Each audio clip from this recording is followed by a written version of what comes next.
오늘은 왕과 아들의 지혜 14장, 15장에서 나와 있는데요. 그 두 번째 시간으로 행위 결과 분석의 지혜 15장입니다.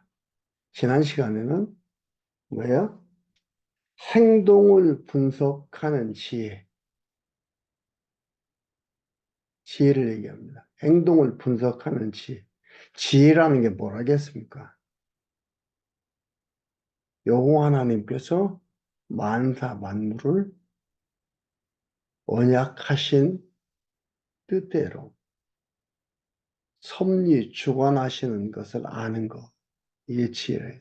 만사 만물을 여호와 하나님께서 언약하신 대로 그 뜻대로 섭리 주관하시는 것을 아는 것. 즉 다시 말하면은 총체적인 역사 경륜의 이치를 깨닫고 선악을 분별하는 마음의 상태. 그것을 지혜라고 합니다. 그러니까 행동을 분석하는 지혜. 하나님을 깨닫고 나면은 그 행동을 옳고 그름을 분석하는 거죠.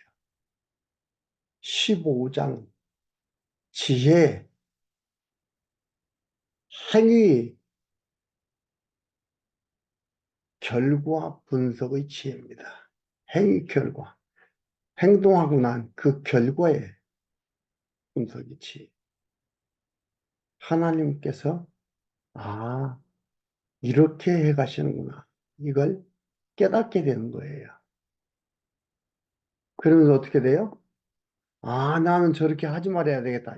이 생각을 하는 게 아니라, 아, 여호와 하나님 살아계시고, 그 살아계신 하나님이 하나님의 백성한테는 이렇게 하시고, 유기자들한테는 이렇게 하시는구나. 하나님의 백성이 아닌 자들한테 이렇게 하시는구나를 깨닫게 되는 거예요. 그 살아계신, 그래서 뭐예요? 여호와 하나님이 이 모든 주권을 가지고 행하시는구나. 그래서 깨닫고 평안이 있고 찬양이 있고 기도하게 되고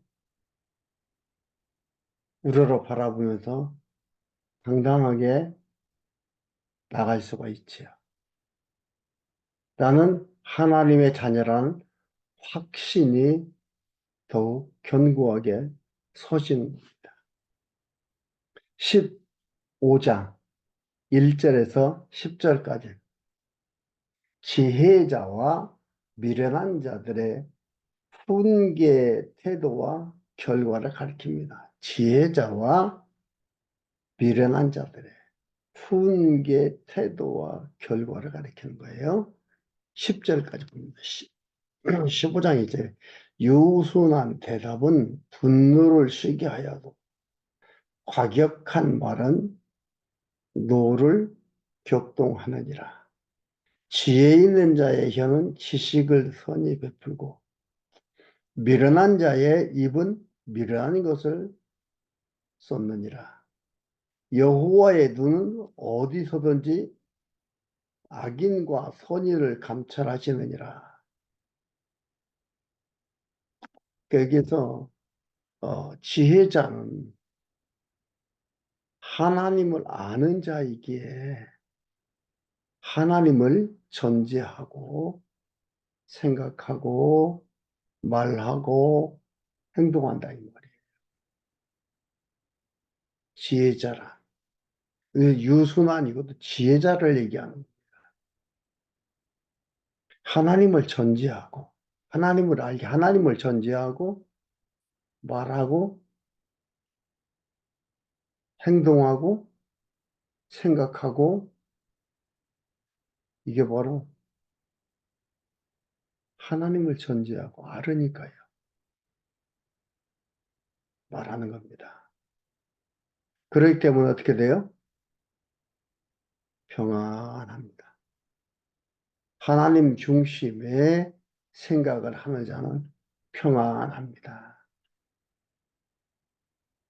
그러니까 하나님 중심으로 생각하는 자, 지혜자고. 여기서 미련한 자,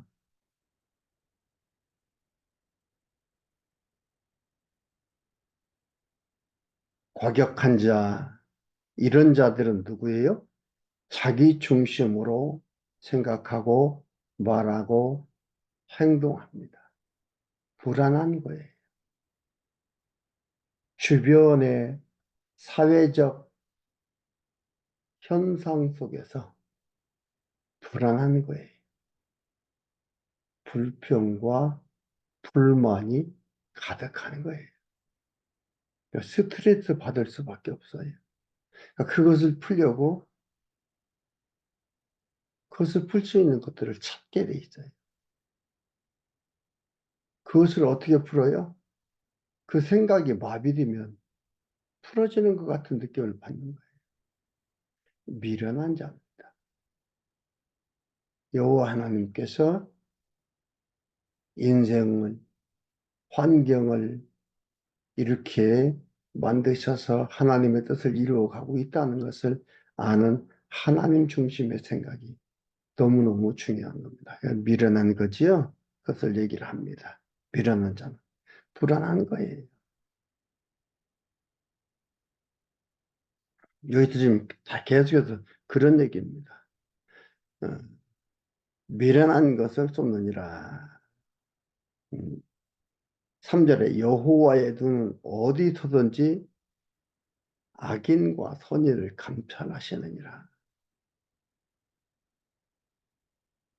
인간의 마음을 여호와 하나님은 다 안다 이 말이에요. 몰래 하면, 숨어서 하면 어린아이의 생각이지요. 내가 안 보면 누가 보는 사람 없으니까 어린아이의 생각. 그런데 그 생각이 어른, 노인 될 때까지 간다 이 말이에요. 그러나 여기에서는 뭐예요? 악인과 의인의 마음을, 의인을 다 감찰한다, 살핀다. 그러니까 하나님께서 속을 수가 없지요. 속는 것 같고 당하는 것 같으나 하나님은 다 살핀다 이 말이에요. 다 아시고 하나님께서 뜻대로 계획대로 진행해 갑니다. 아도니아는 권모술수로 왕이 되려고 온갖 짓을 다 했잖아요. 아무도 모르는 것 같고 그 속을 아무도 모르는 것 같았지요. 그러나 그는 망했습니다. 왕이 되지 못했습니다. 솔로몬은 권모술수를 쓴 게 아니었어요. 그냥 주어진 환경 속에서 환경에 적응해 나가며 살아가고 있었어요. 근데 그는 왕이 됐습니다. 왕 세우는 게 솔로몬 왕으로 세우는 게 하나님의 뜻이었거든요. 온갖 권모술수를 다 동원을 해도 안 되거든요. 여호와 하나님께서 감찰하시느니라.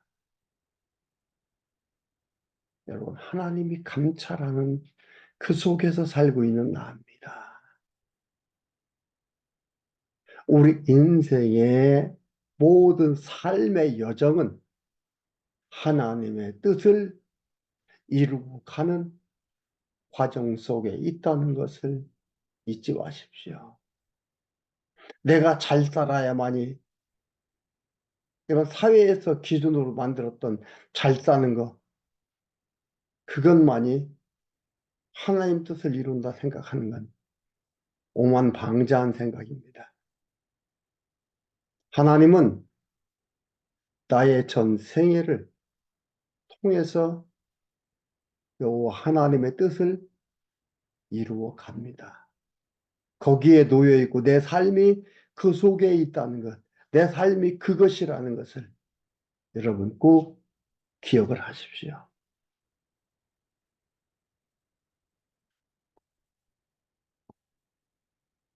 같은 말 같은데 읽어드릴게요.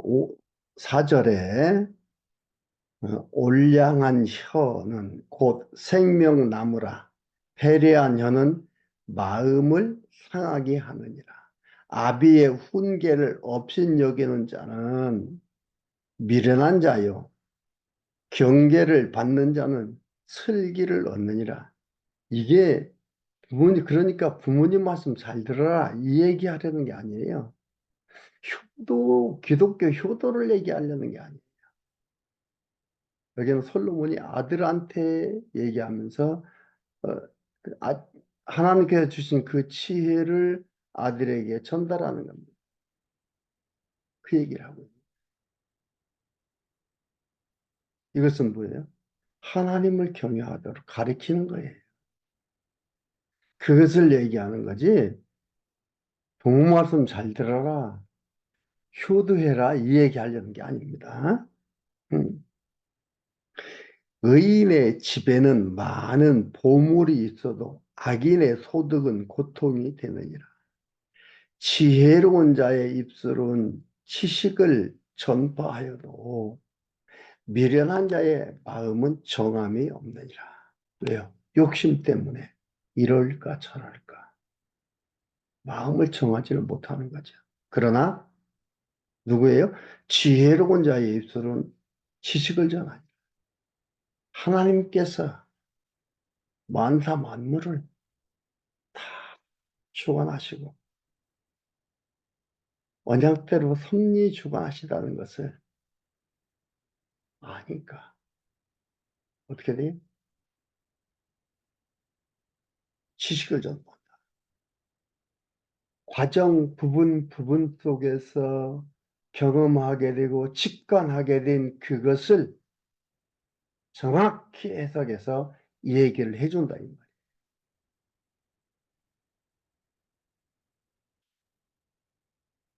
하나님이 하셨다. 하나님이 한다는 그것을 전파하는 거예요. 왠지 몰라요. 그래서 가까운 원인만 찾잖아요.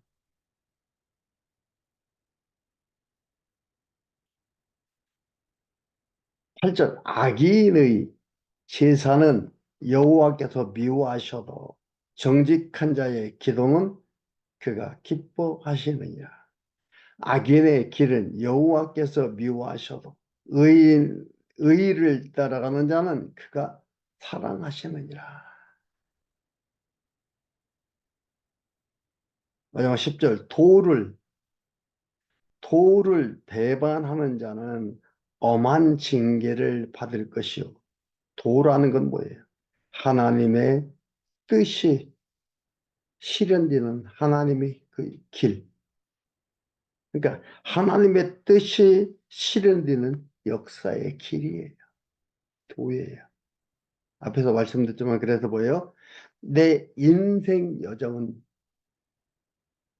하나님의 뜻을 이루는 과정에 놓여서 가고 있다라는 거 잊지 말자고 했습니다.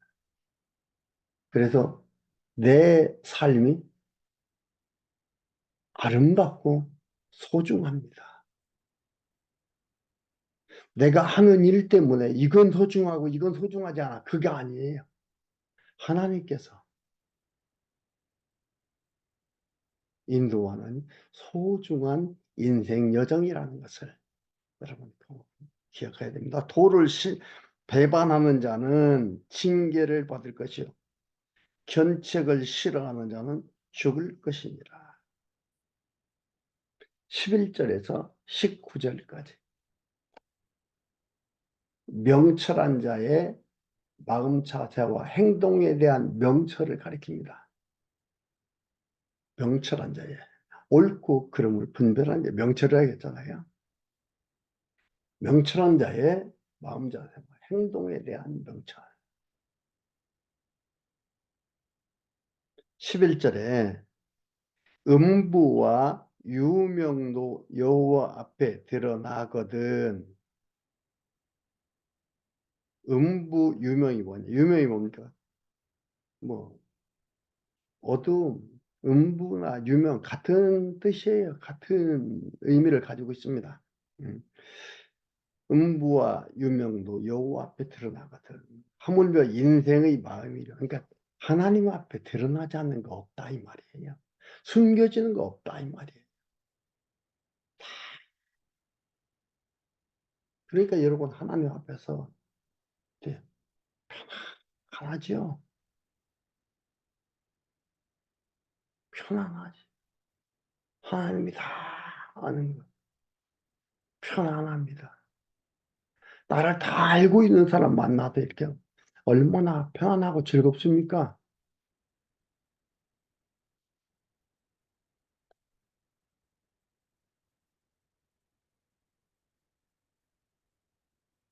거만한 자는 견책받기를 좋아하지 아니하며 지혜 있는 자에게로 가서 가지도 아니하느니라.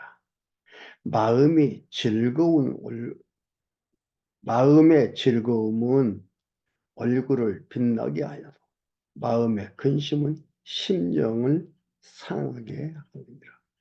마음이라는 게 중요해요. 마음 형성이라는 게. 마음 형성은 어디서 돼요? 정부에서. 머리로 어떠한 정보가 들어오냐에 따라서 그 정보에서 마음이 형성이 됩니다. 그러니까 이 세상에 우주 만물이 만사 만물이 그 이치를 깨닫는다는 게 그걸 깨닫고 나면 마음이 형성해서 되죠. 이서 그 얘기입니다. 마음의 즐거움, 얼굴을 빛나게 하여도 마음의 근심은 심령을 상하게 하느니라. 명철한 자의 마음은 지식을 요구하고 미련한 자의 입은 미련한 것을 즐기느니라. 고난받는 자는 그 날이 다 험악하나 마음이 즐거운 자는 항상 잔치하느니라. 가산이 적어도 여호와를 경외하는 것이 크게 부하고 번뇌하는 것보다 나으니라. 여호와 경외하는 것 근본이라고 했잖아요. 여호와 경외한다는 건 여호와를 안다는 거예요. 그게 뭐예요? 근본이라고 했습니다. 지식이 근본이에요. 그 뿌리예요.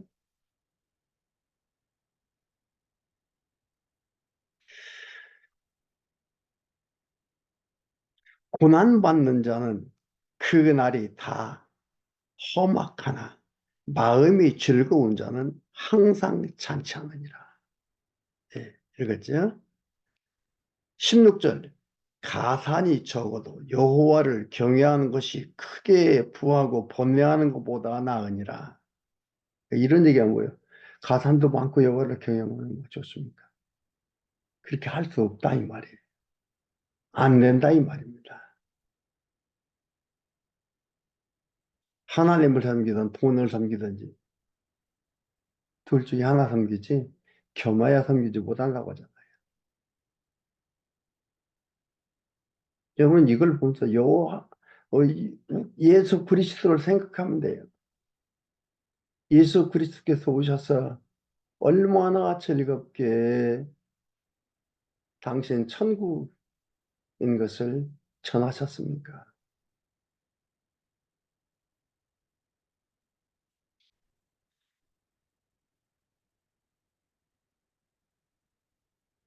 17절 여간 채소를 먹으며 서로 사랑하는 것이 살찐 소를 먹으며 서로 미워하는 것보다 나으니라. 먹는 거라든가 가진 거라든가 그것이 더 나은 삶을 주는 게 아니다 이 말이에요.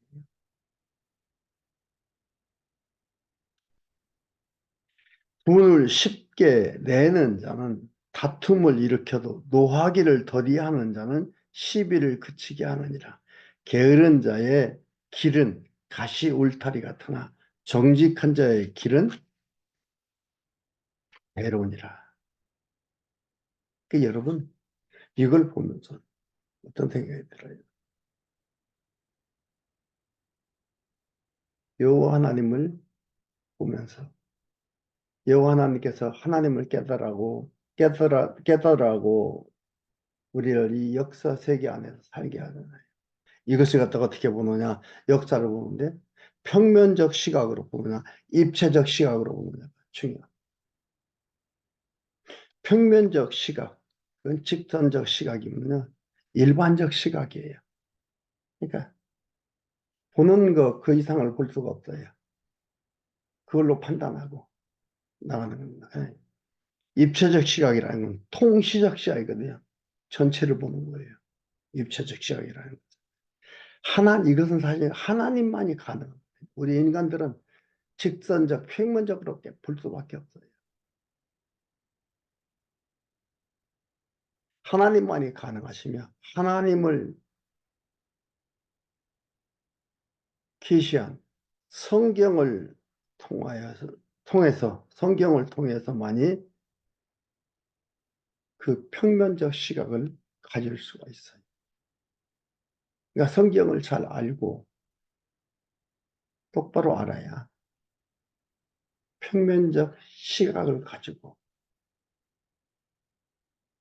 볼 수가 있어요. 왜? 특별 계시인 하나님을 계시하신 특별 계신 성경, 그 성경을 통해서만이 우리도 평면적 시각을 가지고 바라볼 수가 있다. 여호와 하나님이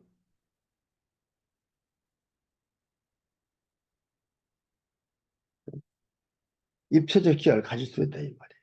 여호와 하나님이 모든 것 통째적으로 만사만물 통째로 주관하시고 통째로 여호와 하나님께서 간섭하시고 섭리하고 계시다는 거죠. 알고 깨닫고 느낄 수가 있는 거예요. 그리고 평면적 시각 속에서도 직관하고 평면적 시각은 뭐예요? 직관하는 거예요. 경험을 통하여 직관하고 깨닫게 되는 거예요. 그리고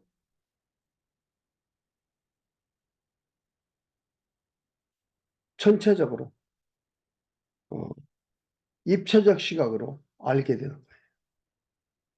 입체적 시각을 깨닫게 되는 거죠. 그래서 이런 것들이 중요합니다. 그러니까 우리의 마음은 겉은 직선적이고 평면적 시각을 갖게 되지만 속은 입체적 시각에 의한 심령을 소유하게 됩니다. 그러나 겉으로는 내 마음이 겉으로는 뭐냐? 직선적이고 평면적일 수밖에 없어요. 그거밖에 안 보이니까 보이는 거예요. 속은 입체적 시각, 입체적 심령을 갖게 된 거죠. 여호와 하나님께서 이렇게 하셨고 여호와 하나님의 이렇게 주관하시는구나.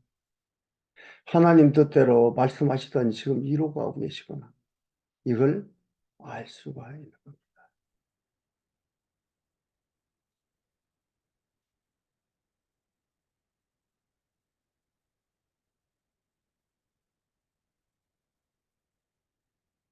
20절에서 33절까지 지혜자와 멸망한 자의 행동과 결과에 대해서 가르칩니다. 같은 말씀인데 읽어드리겠습니다. 지혜로운 사람은 아비를 즐겁게 하여도 미련한 자는 엄미를 업신여기느니라. 이것도 얘기했죠. 효도 차원이 아닌 하나님을 경외하기 때문에 하나님 경외하기를 가르치는 기독교 교입니다. 기독교 교는 하나님 여호와를 경외하도록 가리키는 것. 이 기독교거든요. 그러니까 지혜로운 아들은 아비를 즐겁게 하여도 여호와 하나님을 깨달아 알으니까 그걸 가리켰는데 이렇게 알으니까 그러니까 즐겁게 해야 돼. 미련한 자는 오미를 업신여기느니라. 무지한 자는 미련한 것을 즐겨하여도 명철한 자는 그 길을 바르게 하느니라. 의논이 없으면 경영이 파하고 모사가 많으면 경영이 성립하느니라. 그러니까 의논이 없다는 건 뭐냐면 하나님의 뜻을 찾기 위해서 하는 것이거든요. 내 뜻을 관철시키기 위해서 하는 게 아니에요. 의논이라는 것은 하나님의 뜻을 찾아서 하는 겁니다. 이 의논이에요. 그러니까 우리가 포럼이라든가 이런 것들 하잖아요. 이런 것들 하는 건 뭐예요? 하나님의 뜻을 찾기 위해서 하는 거예요. 내 뜻을 관철시키기 위해서 하는 게 아니에요. 아주 위험한 발상입니다. 근데 비교적 뭐예요? 다 내 뜻 관철하려고 하잖아요. 그러니까 싸우는 거고. 그러니까 난리 법석 일어나는 거예요.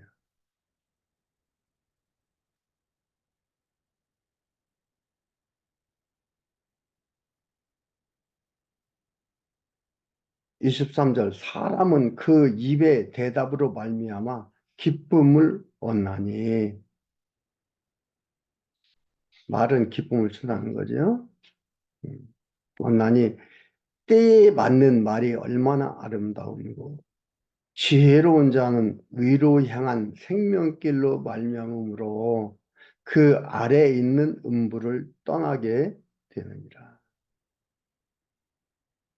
여호와는 교만한 자의 집을 허시며 아도니아를 요압 장군 열왕기상 2장 28절에서 35절까지 나와 있는데 그게 잘 나와 있는 열왕기상 1장 2장 자세하게 나와 있는 걸 볼 수가 있습니다. 과부의 세계를 정하시느냐 하시며 과부의 세계를 정한다. 이건 뭐냐면 과부의 세계라는 것은 알마나라고 하는데 이건 버려진 황폐한 집 이런 뜻을 말하고 있습니다.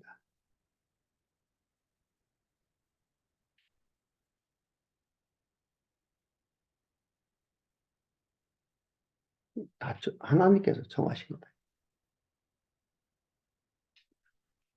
아도니아 망하고 그 길로 가는가 하나님께서 정하신 거다.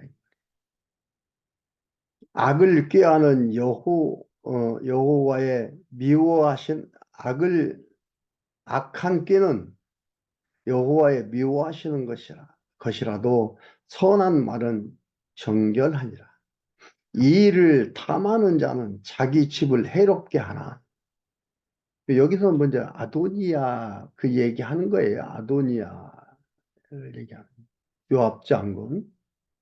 힘이 있어 보이는 쪽으로 가게 되고 힘이 있어 보이니까 그들과 합류하게 되지만 뭐예요? 결국은 이를 탐하는 자는 자기 집을 해롭게 하나 뇌물을 싫어한 자는 사느니라. 의인의 마음은 대답할 말을 깊이 생각하여도 악인의 입은 악을 쏟느니라. 여호와는 악인을 멀리하시며 의인의 기도를 들으시느니라. 그러니까 이 얘기는 솔로몬과 아도니아의 그 상황 속에서 얘기하는 깨닫게 되고 지혜를 갖게 되고 그 과정의 지식 속에서 하나님을 말하는 그런 것들입니다.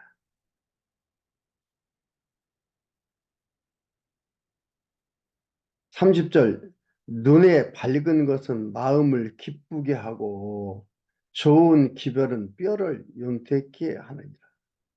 생명의 경계를 듣는 귀는 지혜로운 자 가운데 있느니라.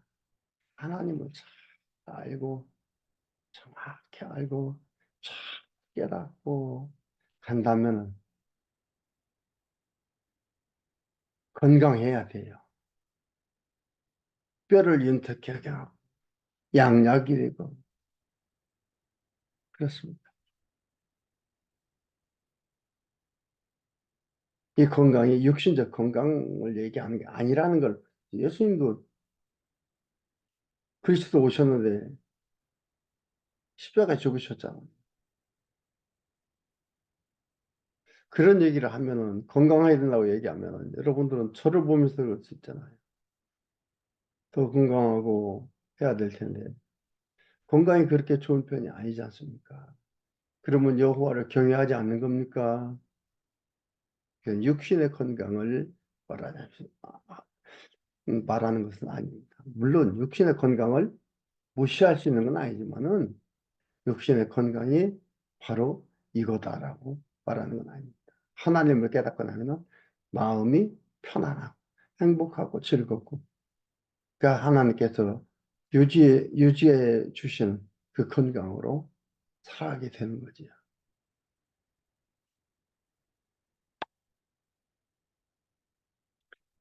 31절 생명의 경계를 듣는 귀는 지혜로운 자 가운데 있느니라. 훈계 받기를 싫어하는 자는 자기의 영혼을 경히 여김이라. 견책을 달리게 받는 자는 지식을 얻느니라. 여기서 견책, 지식, 이 모든 것들이 뭐예요? 지혜에 속해 있는 것들이 결국은 하나님 경외하고 하나님을 알고 그 하나님을 아는 것 속에서 삶에, 행동에 이러한 것들 서로 말하는 것들이 하나님 기뻐하시고 원하시는 그러한 행동과 삶을 살아가는 것, 그걸 말하는 겁니다. 마지막 33절에 여호와를 경외하는 것은 지혜의 훈계라. 겸손은 존귀의 앞잡이라. 그러면 여호와 하나님을 정확하게 알고서 살아간다는 게 얼마나 행복하고 얼마나 귀하고 아름다운 것인지를 여기서 다시 한번 확인할 수가 있잖아요. 그리고요, 삶의 행동에도 이러한 아름다운 행동들이 나오게 되어 있는 거예요. 행동을 해야 하나님 자녀가 되는 게 아니고 되었기 때문에 내 아버지가 이렇기 때문에 나의 삶의 행동에 아름다움이 나옵니다.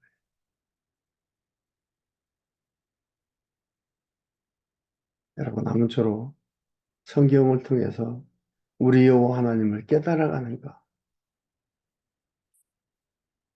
깨닫고서 우리한테 오는 그 행복 놓치지 마시기를 바랍니다.